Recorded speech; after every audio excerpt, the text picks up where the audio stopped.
Hi, welcome to a quick tutorial on how to use your Texas Instrument TI-84 and 83. This will just be a brief, quick and dirty video on how to use time value of money along with NPV and IRR. So let's go ahead to get started. Obviously, you're just going to want to turn on your calculator. Go to Apps. And then you'll click on number 1. Some of you might have other options, but 1 is the financial calculation ones that we are going to be using. So, like I said, we're going to use time value of money. NPV is number 7, and then number 8, which is one more down, is IRR. So let's start with number 1. First thing you're going to want to do is make sure there's no numbers set in currently, so change all of N, your interest rate, NPV, payments, and future value to 0. I like to keep IY and CY at 1, or PY, excuse me, and CY at 1, and then make sure it's in end mode. PY is number of payments per year, and CY is number of interest compounding periods per year. Okay, let's go ahead and get started with the first example, because I think that's the best way to get familiar with your calculator. So in this example, let's draw a timeline. Put that at present value, future value. It tells us that the population is currently at 750,000 people. And they're wondering how many people are going to be there in 8 years. And that's going to be the 8th year. So up here, 8 is going to be our N. N stands for number of years. I is going to be the interest rate. It tells us that it is growing at 6%. Our present value is 750,000. And in future, you're going to have one of the numbers, either present value or future value, as a negative. So in this case, it's going to pop out a number that's a negative. You don't need to worry about that. Just intuitively know that it's progressing at 6% for 8 years. So it's going to be a bigger number, and it's going to be positive. Payments, we're going to keep that at 0. And future value is what we're solving for. So to do that, you click alpha and then solve. And this gives you 1,195,386. So if the current population is 750,000 people and it's growing at 6%, and that occurs for 8 years, that's what the population would be. Okay, let's jump to that next one, which is going to be dealing with NPV. So what's the present value?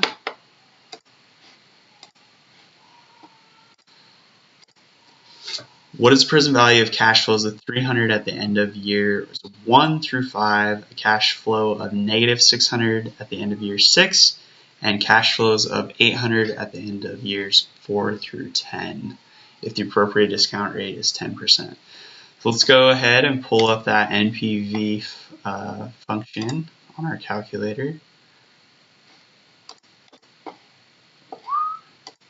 Apps 1, number 7, doesn't like it. Let's try just going down to it. Clicking. I'm going to restart the calculator.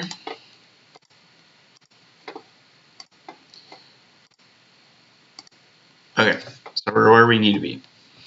So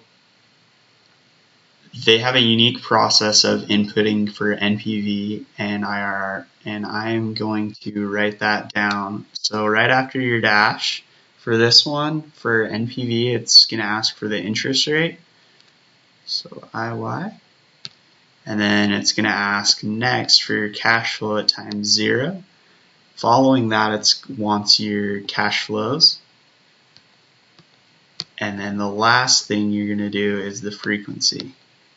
How often are each one of those cash flows occurring. And these are going to have a weird little squiggly thing that I'll show you is on the calculator. Okay, so let's begin.